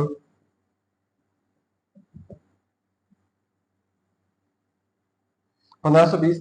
अब देखो ईडर में जो है उत्तराधिकारी संघर्ष प्रारंभ हुआ किस किस के मध्य, भारमल और रायमल के बीच में। अब रायमल जो है किसका दामाद था, अपने इसके सांगा का, तो किसकी सहायता करेगा, दामाद जी की सहायता करेगा। तो किसके साथ आया है, सांगा रायमल के साथ। और जो इसमें किसकी विजय हुई, सांगा जीता। और जो अपना रायमल था उसको शासक बढ़ा दिया। कंफ्यूज नहीं होना है, रायमल इनके पिता का भी नाम था, दामाद का भी नाम था, तो ठीक है, कंफ्यूज नहीं होना बिल्कुल भी, आराम से पढ़ना है, ठीक है। ये लिख लो, यहां तक लिख लो। अब देखो वापस से रिवीजन करा दूं मैं एक सवाल आपको। सबसे पहले तो मैंने कहा कि राणा सांगा उसके राज्य के समय, राज्य अभिषेक के समय जो है दिल्ली का शासक कौन था, तो सिकंदर लोधी, मालवा का नासरुद्दीन, और मैंने बात की गुजरात के जो शासक था उस समय कौन था, मोहम्मद बखेड़ा। उसके बाद मैंने बात की युद्ध के अंदर किस किस से युद्ध हुए थे, इब्राहिम लोधी से युद्ध हुआ, कौन सा, खातौली कोटे का युद्ध। उसके बाद इब्राहिम लोधी और सांगा के बीच हुआ, जीता कौन, सांगा। 1815 सॉरी 1518 के अंदर हुआ बाड़ी का युद्ध, ठीक है। और इसके अंदर कौन जीता, इसके अंदर जो इब्राहिम लोधी जीता, सॉरी सांगा जीता, ठीक है, इसके अंदर सांगा जीता। और उसके बाद में हुआ नासरुद्दीन से, ठीक है, नासरुद्दीन उस समय शासक था। और उसके बाद में बड़ा अपने मोहम्मद खिलजी, मोहम्मद खिलजी से इनसे युद्ध हुआ, और युद्ध के अंदर कौन जीता, सांगा जीता। कौन सा युद्ध हुआ था, गांगड़ोन का युद्ध, लिख लो यार, ठीक है। मैं कारण कौन, कारण क्या था, महेंद्र जाए। और इसके अंदर जो है हरिदास ने गिरफ्तार कर लिया था। गिरफ्तार करने के बाद जो है सांगा ने इनको 12 गांव दिए थे। इसके बाद में आती है मुजफ्फर खां, सेकंड आता है जो ईडर के अंदर। ये भारमल, अब सोचोगे भारमल और इसका क्या संबंध है, तो जो भारमल है ना वो अपने मुजफ्फर खां के पास चला गया था, ये बात रहेगी थी शायद, ठीक है। अब जब रायमल के साथ सांगा कर रहा है, तो जो भारमल है वो चला गया था मुजफ्फर खां के पास, इसलिए जो है मुजफ्फर खां उसकी तरफ से लड़ने आया था भारमल की तरफ से, और जो रायमल की तरफ से कौन आया था, सांगा। इसमें सांगा की विजय हुई थी, इतना जल्दी से लिख लो आप।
ठीक है, लिख लिया होगा, हटा दो सबको।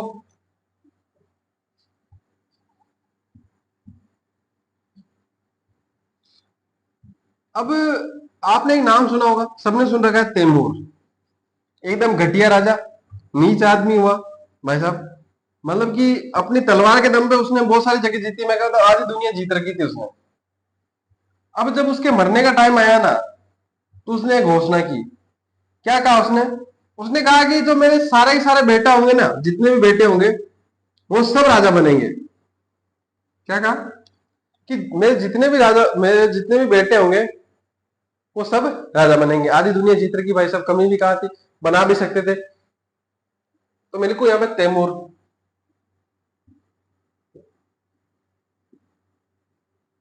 कौन? तैमूर। तैमूर था। अब देखो, तैमूर के 5 पीढ़ियों के बाद में, 1, 2, 3, 4, 5 और 6, सही, यहाँ पे बाबर आया था। कहाँ पे आया था? यहाँ।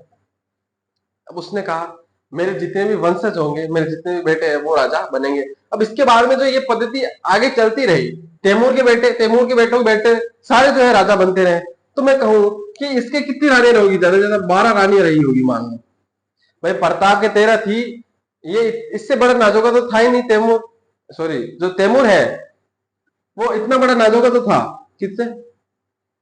महाराणा प्रताप से। तो बोल, महाराणा प्रताप इतना छोका आदमी, तो उसने, महाराणा प्रताप इतना छोका आदमी होते हुए भी उसने 13 की थी।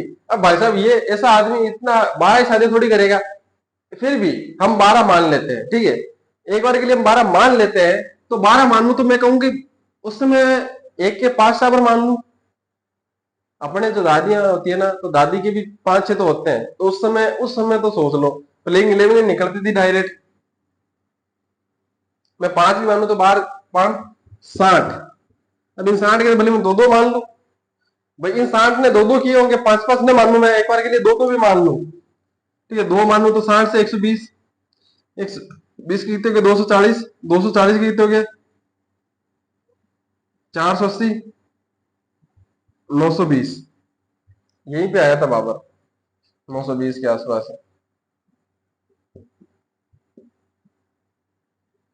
बाबर के पास कुछ हाथ ही नहीं है। बाबर ने सोचा ऐसे चल रहा है। बाबर के पास एक सिर्फ गांव आया, उसका नाम क्या था? फरगना। एक वहां पे एक गांव बचा था सिर्फ उसके पास, फरगना नामक गांव। जो फरगना है, सिर्फ ये एक गांव बचा था इसके पास। इसने कहा भाई साहब, टावरों के खाने के अनाज के फोड़े पड़ जाएंगे ऐसे ऐसा रहा तो इसने क्या कहा, इसने क्या किया, आसपास के जो क्षेत्र थे वहां पे क्या प्रारंभ कर दी? लूट प्रारंभ कर दी। लूट प्रारंभ की, थोड़ी थोड़ी शक्तियां बढ़ी। उसके बाद में क्या है, ये लूटना स्टार्ट कर दिया, डाके डालना स्टार्ट कर दिया, थोड़ी दूर दूर जाके। अब एक युद्ध पड़ा होगा आपने पानीपत वाला, उसके अंदर जो है इब्राहिम लोदी लोदी की जो है गलती से मृत्यु हो जाती है। अब मृत्यु होती है तो भाई साहब के पास था सबसे बढ़िया मौका। भाई साहब कहाँ डाके डाले, कहाँ चोरी करने वाला, ठीक है ना। पुलिस वाले जब पकड़े जाते थे, पुलिस वाले लेके जाके कूटते। तो कहाँ एकदम चोर उचक के, और कहाँ इसको इतनी बड़ी अपॉर्चुनिटी कहूं मैं, ठीक है, इतना बड़ा अवसर, सुनहरा अवसर मिला कि भारत का बादशाह बनने का अवसर। तो इसने कहा क्यों ना मैं बन जाऊं भाई साहब। इब्राहिम लोदी तो मर गया पानीपत के युद्ध में, गलती से मर गया हुआ, ठीक है, जैसे कि गलती से इंडिया हार गई थी। भाई बाबर आजम की कप्तानी में हार गई थी ना उसमें 152 रन। उसने कहा हाँ जीत सकते हो, जीत गया, जीत गया, ठीक है। तो उसने कहा मैं कप्तान बन जाता हूँ, बॉब द किंग। जैसे वो किंग बन गया बाबर आजम, वैसे यहाँ पे ये किंग बन गया। कहाँ का है? अपने दिल्ली में जाके इन्होंने सत्ता स्थापित कर ली। अब इसने क्या किया कि देखो, जो कुंभा था, सॉरी सांगा था, उसकी जो सीमाएं थी ना, वो बहुत दूर तक लगती थी, रणथंभौर तक। भरतपुर में पड़ता है, भरतपुर में है रणथंभौर, तो वहां तक इसकी सीमाएं लगती थी। अब जो इब्राहिम लोदी मारा गया, इसके बाद में कौन राजा बना, सॉरी शासक कौन बना? तो वो था बाबर। बाबर आजम नहीं अपना, ये वाला बाबर। तो बाबर बना। तो बाबर बनने के बाद क्या हुआ, उसने छोटी एक जगह थी, कहां पे? बयाना, पास में पड़ती है भरतपुर के पास में, बयाना। ये यहाँ पे जो भरतपुर वाली जगह थी बयाना, ये यहाँ पे जो उसने थोड़ा अधिकार कर लिया, और यहाँ पे एक अपने, उसका बहन ही था उसको, कौन था? मेहंदी। मेहंदी हसन मत लिख देना, ठीक है ना। मेहंदी ख्वाजा, कौन था? मेहंदी ख्वाजा। उस मेहंदी ख्वाजा को जो है वहां पे नियुक्त किया। अब भाई साहब कहाँ पे चोरियां चकारे करते हैं, इसको लगा मौज है, एकदम तगड़ी मौज है, और चोरियां चकारे करते पकड़े जाते, कूटे भी जाते हैं। यहाँ पे कूटे जाने की भी कोई डर नहीं है, एकदम बढ़िया रियासत दे दी जीजा जी ने, आराम से बैठेंगे, आराम से खाएंगे। इन्होंने भी, बाबर ने भी कहा ख्वाजा जी आराम से बैठो और आराम से खाओ, ठीक है। तो इसके बाद में क्या हुआ कि बयाना तो बड़े सांगा का था भाई साहब, सांगा छोड़ तो नहीं देता। सांगा ने आक्रमण किया किस पे, 1 मिनट में पूरा लिख लूं मैं, देखिए इसको हटा देता हूं ताकि आपको थोड़ा इजी रहेगा समझने के अंदर, क्योंकि तैमूर नहीं है बाबर कोई मतलब नहीं है अभी, ठीक है। अब हुए जीते हो गए बेटे, ये तो भाई साहब मैंने 2-2 जोड़े हैं, और इसकी रानियां मैंने सिर्फ 12 जोड़ी। औरंगजेब औरंगजेब जो है अपने 100 भाइयों को हरा के, 99 भाइयों को हरा के राजा बना था, बादशाह बना था वहां का, ठीक है। तो याद रखो, तो यहाँ पे लिख लो अगला, बयाना का युद्ध।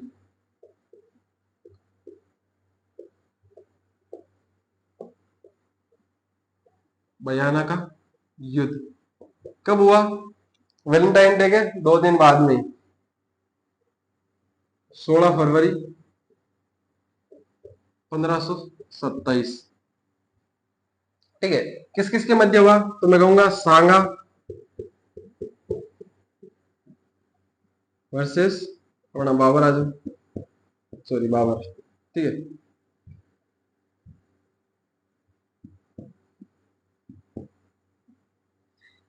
अब बाबर का मैंने कहा कि यहाँ पे कौन था सेनापति था,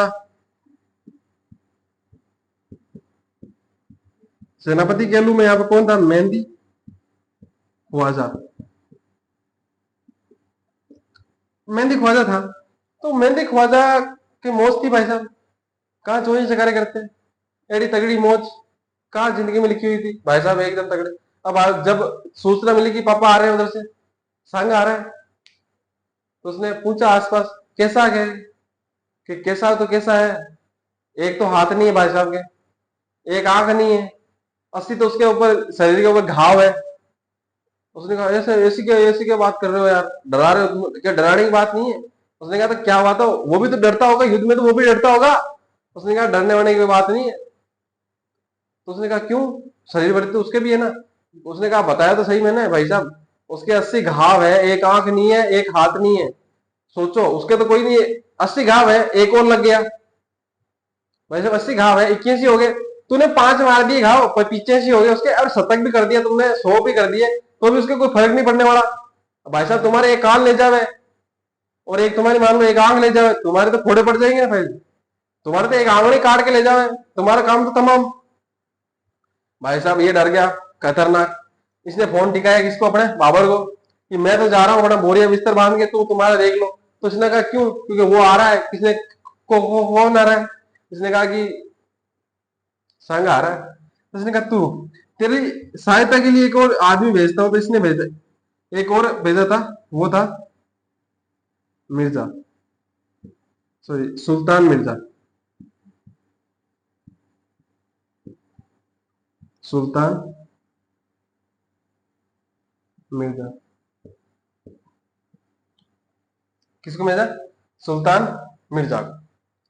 अब सुल्तान मिर्जा को भेज दिया तो क्या हुआ भाई साहब, सांगा थोड़ी कम शक्तिशाली थोड़ी हो जाएगा, दोनों की फुटबॉल बना दी। अब यहाँ पे कौन जीता, तो यहाँ पे जीता अपना सांगा, सांगा की विजय हुई, दोनों को फुटबॉल बनाया। दोनों ने जाके कहा कि देखो हम तो जा रहे हैं ट्रेन की टिकट से, बिना जनरल वाले डब्बे में जा रहे हैं, ठीक है। तुम्हारी रिजर्वेशन वाला कंफर्म हो जाए, ठीक है, तो तुम देख लेना तुम्हारा। उसने कहा क्या, क्यों मारे, क्या भाई साहब वो मारता पहले और पूछता बाद में कि कौन हो, क्या से आए हो, ठीक है। तो इसने कहा कि तो फिर क्या करे, तो इसने कहा कि भाई देखो हम जा रहे हैं, तुम तुम्हारा देख लो। आसपास सैनिक थे, उन्होंने कहा क्या कि भूडा मारता है भाई साहब। तो उन्होंने, जो बाकी वाले आदमी थे, दरबारी थे, उन्होंने कहा देखो जो पानीपत वाला युद्ध था ना भाई साहब, हम वहां तक युद्ध है ना, उसका हिसाब कर दो। उसने कहा हिसाब कर दो मतलब क्या हुआ, कि भाई चोरी चकारी करते थे ना पहले, तो वो पानीपत का युद्ध हुआ था, उससे पहले पहले तुम जो तुम्हारा अपना हिसाब था वो हिसाब कर दो, अपन जा रहे हैं। तो उसने कहा अरे तुम गेल ले हो रहे, तुमको क्या लगता है मैं यहाँ पर राजा बनने के लिए आया हूँ। उसने कहा तो फिर क्यों आया हो। अरे उसने कहा कि अपना इस्लाम धर्म है ना, उसको मजबूत करने आया हूँ मैं यहाँ पर। भाई अपना जो इस्लाम, मैं जिहाद करने आया हूँ बेसिकली। उसने ये कहा कि मैं जिहाद करने के लिए आया हूँ। उसने कहा जिहाद करने के लिए, अच्छा। उसने कहा हाँ, तो यहाँ पे लिखना। उसके बाद में जो है बाबर ने कुछ घोषणाएं की थी, लिखना, खानवा के युद्ध से पहले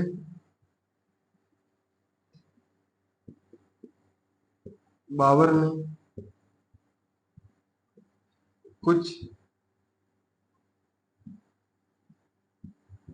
घोषणाएं की। क्या क्या की? उसने कहा कि एक तो मैं जिहाद कर रहा हूं, मैं धर्म का प्रचार कर रहा हूं, और तुम कह रहे हो तुम राजा बनने आए हो। उसने कहा ठीक है, तुम यार धर्म का प्रचार कर रहे हो।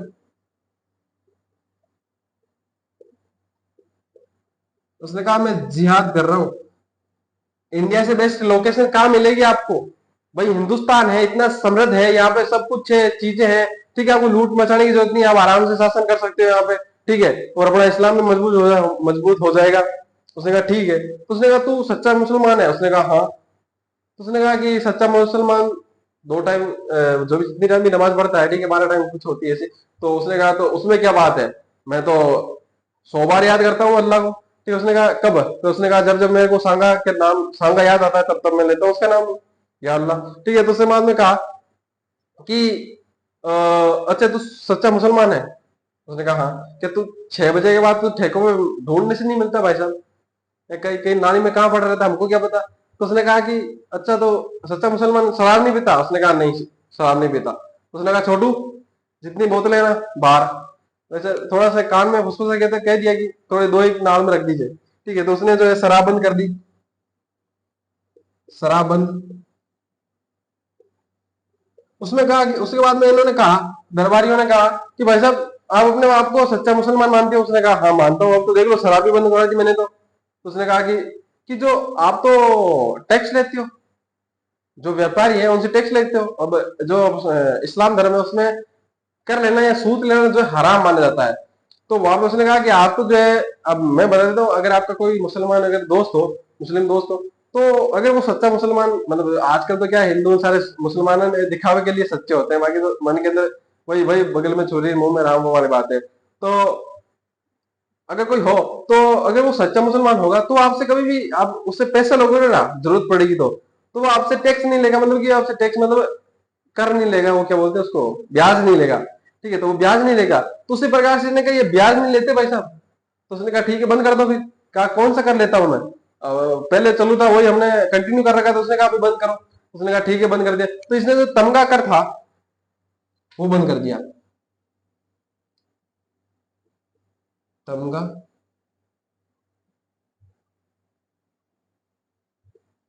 कर बंद कर दिया। तमगा कर क्या था? तो बेसिकली ये मुसलमानी मुस्लिम व्यापारियों से लिया जाने वाला कर था, लिखना ब्रैकेट में लिखना, तमगा कर।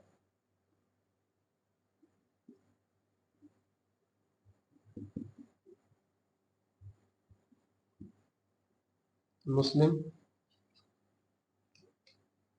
व्यापारियों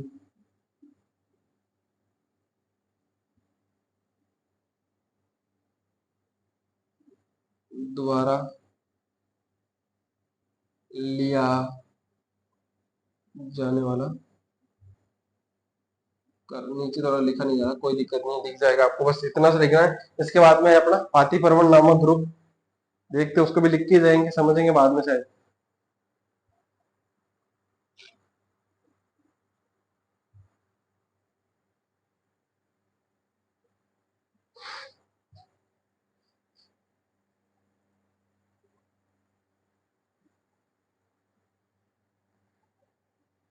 लिख लिया होगा, स्क्रीनशॉट ले लेना, टाइम कम है बचा है, 10 से 1 मिनट बचे हैं अभी।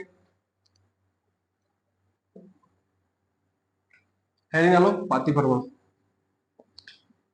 अब इधर से खानवा के युद्ध के लिए ये घोषणाएं कर कुरा के इसने भाई साहब अपनी सेना तो बढ़ा ली, लेकिन सांगा के पास आके सांगा वालों ने कहा कि देखो भाई साहब अपने भी कुछ कर लो, हो सकता है मौर्य बोल जाए।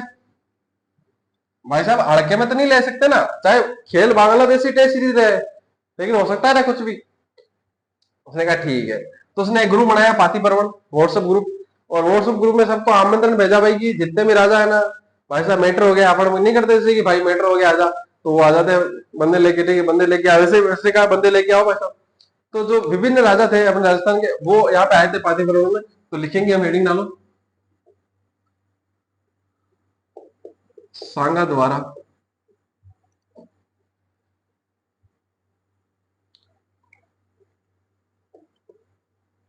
पाती पर्वन में सांगा द्वारा आमंत्रित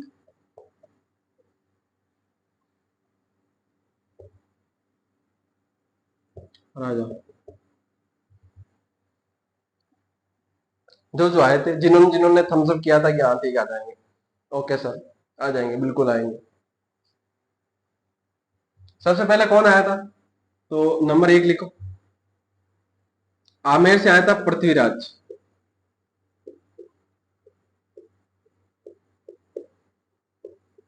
उसके बाद में अपना मारवाड़, तो मारवाड़ से आया था, वहां का राजा था राव गांगा। राजा कौन था? राव, थोड़ा बड़ा लिखूं मेरे हिसाब से, राजा था वहां का राव गांगा। लेकिन ये बूढ़ा हो गया था भाई साहब, तो इसका पुत्र आया था।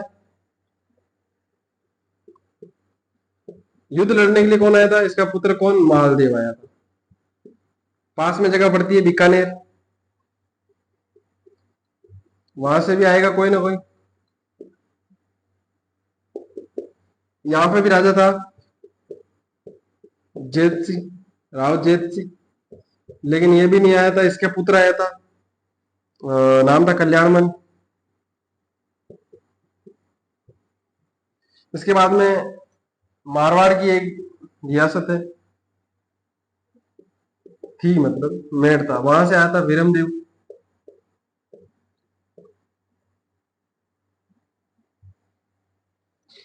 ठीक है, वहां एक और जगह पड़ती है अपने बाजोली, यहाँ से जो है मीरा के पिता आए थे रतन सिंह।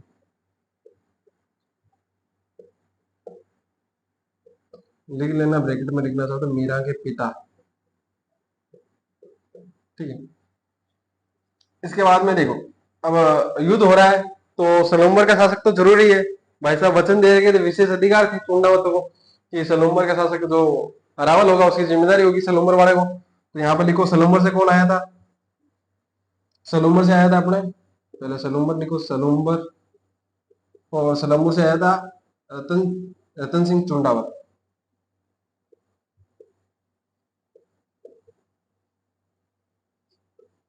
हाड़ी राणा वाला चुंडावत अलग है, वो रतन सिंह, ये वाला अलग है। वो 17वीं शताब्दी में लड़ेगा, ये 16वीं शताब्दी में लड़ रहा है। ठीक है, नंबर 7 पे भाई साहब जिसके लिए गागरोन का युद्ध लड़ा था, कौन था अपने? ये, चलो वो लिखो पहले, सबसे पहले ईडर लिखो, ईडर। वो याद आएगा तो बताऊंगा, उसी की जगह याद नहीं आ रही। ठीक है, ईडर से कौन आएगा? अब ये वो सोचना है कि रायमल की सहायता की तो रायमल आएगा। ठीक है, रायमल की मृत्यु हो गई थी, तो वहां से जो है भारमल आया था। अब यहाँ पे जो है टाबर का खोपड़ा खराब होता है भाई साहब, भारमल क्यों आया? भारमल की तो सहायता ही नहीं की थी, भारमल के तो खिलाफ लड़ा था, लेकिन जो है बाद में जो है रायमल की मृत्यु हो गई थी। सांगा ने बुलाया भारमल को कि देखो, हमारे तो कुछ है नहीं, आपके पिता की जमीन है, ठीक है, जागीर है, संपत्ति है, तो आप इसको रखो, हमको कुछ मतलब नहीं है इससे। ठीक है, वो मेरा कौन था? दामाद था, सहायता करने मेरी धर्म थी, धर्म था मेरा। ठीक है, मैं उसी की सहायता करता, आपकी कैसे करता? दुनिया क्या कहती? तो उसने कहा ठीक है, इसने ले लिया। उसके बाद में जो है रिश्ते कुछ अच्छे हो गए थे, तो इसने जब निमंत्रण भेजा तो आ गया कौन? उसके बाद में सामेडी से आया था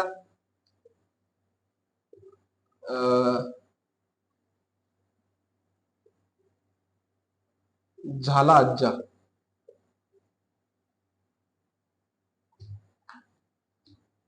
कौन आया था? झाला अज्जा। इसके बाद में सांगा के घायल हो गया था, तो वहां पे सेकंड, यानी लिख लेना ब्रैकेट में, उसके बाद में नेतृत्व भी किया था झाला अज्जा ने। ये लिख लेना, दूसरा नेतृत्व किसने किया था? लिख लेना, सामेडी का शासक कौन था? झाला अज्जा। इसके बाद में एक लाइन खींचो बीच में, तुम मत खींचना भले, मेरे को खींचनी पड़ेगी, इधर लिखना पड़ेगा। सही उठा के पाती पुराण में जो जो है उनके बारे में लिखना।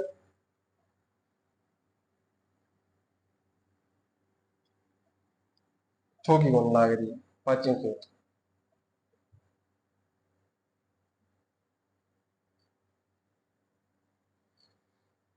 इधर लिखो, बच कौन गया? वागड़ बच गया, नंबर 9।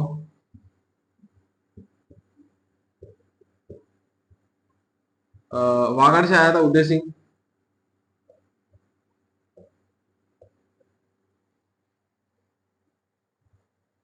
उसके बाद नंबर 10 लिखो,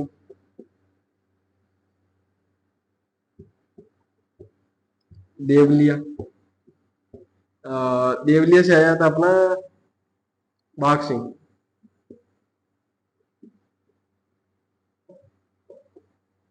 एक जगह और पड़ती है जगनेर, क्या पड़ती है? जगनेर। यहां से आया था अशोक परमार। अशोक परमार। अब दो जने और आए थे इसके अंदर, लिखना। एक तो आया था मेवात का, मेवात की तरफ से आया था, मेवात अभी वाला जो अलवर है, भरतपुर वाला जगह, ठीक है। तो यहां से आया था हसन खान मेवाती। हसन खान मेवाती। नंबर 14। तो एक जो इब्राहिम लोधी था, पानीपत के युद्ध में जो है उनकी मृत्यु हो गई थी, उसका जो भाई था एक मोहम्मद लोधी, वो आया था।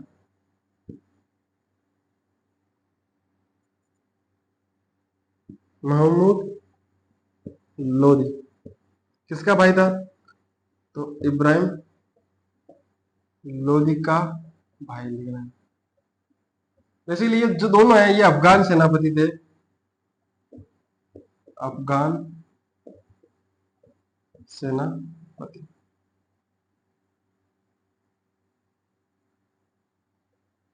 ठीक है? ये नीचे लिख लो सेनापति ताकि दिखेगा, वैसा दिख जाएगा, सेना दिखते ही लिख लोगे आप तो सेनापति। इतने तो 4 टावर है। इसके बाद दो और जने थे।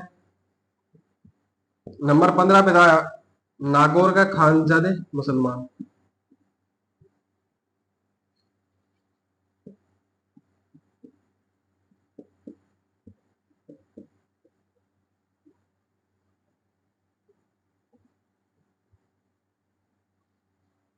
भाई साहब इसके बाद में एक और अच्छा अच्छा, काउंटिंग में गड़बड़ हो गई मेरे साथ।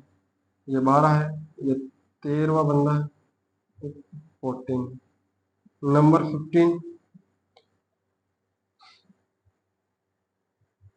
नंबर 15 आया था, एक जगह पड़ती है एमपी में, रायसेन। एमपी में, अभी एमपी में है, लेकिन देखो पहले क्या है कि जो अपने एमपी का आधा, पंजाब का आधा, पाकिस्तान का आधा, पूरा लगभग लगभग गुजरात, राजस्थान में अभी वाला राजस्थान से तो बहुत बड़ा दुगना था अभी वाला से। तो एमपी से रायसेन से आया था सरहदी,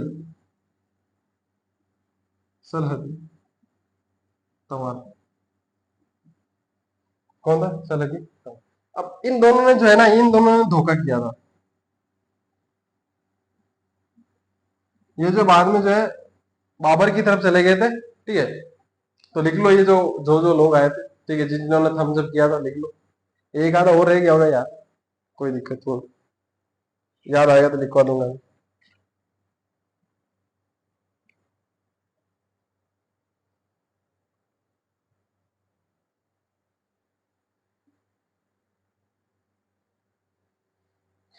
लिख लो जल्दी से, क्लास कितना टाइम हो गया, शायद हो गया होगा मेरे हिसाब से।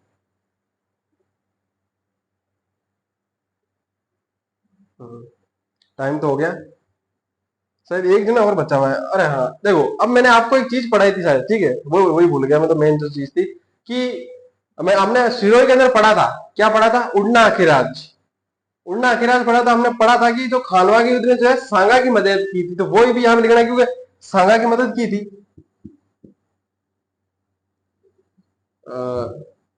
सिरोही से आया था।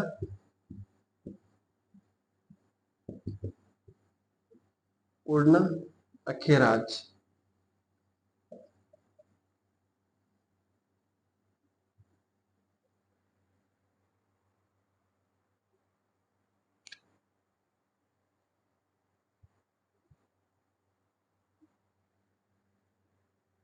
लिख लो जल्दी से लिख लो। मेदिनी राय भी आया था यार, मेदिनी राय पता नहीं कहाँ था। मेदिनी राय आया था बेसिकली, लिख लेना, मैं अगर याद आएगा तो। मेदिनी राय से चंदेरी से था, ठीक है। हाँ चंदेरी से था मेदिनी राय। मेदिनी राय के लिए तो भाई ने युद्ध लड़ लिया था, मेदिनी राय भी इसके अंदर आया था, पाटी परवण के अंदर। तो यहाँ तक आप मेरे हिसाब से लिख लेना। और इसके बाद में अगली क्लास में पढ़े तो हम सही रहेगा ना, खानवा का युद्ध। हम्म,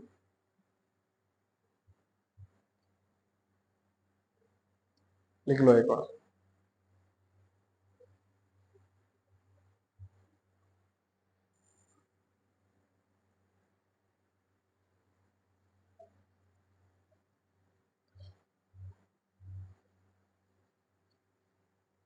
समझ तो जाओगे ना, या पूरा लिखना पड़ेगा?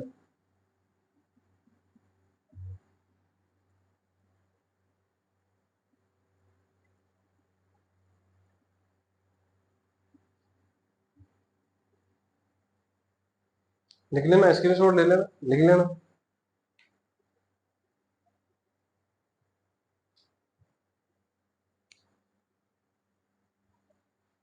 चलो कल ही लिखवा देंगे, टाइम हो गया वैसे। ठीक है, तो मिलते हैं अगली क्लास में, तब तक के लिए। चलो लिखो लिखो।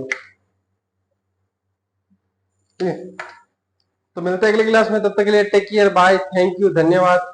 और अभी टाइम क्या हो रहा होगा मेरे हिसाब से तो 12 से ऊपर हो रहे हैं, रात के 12 बजे। Thank you.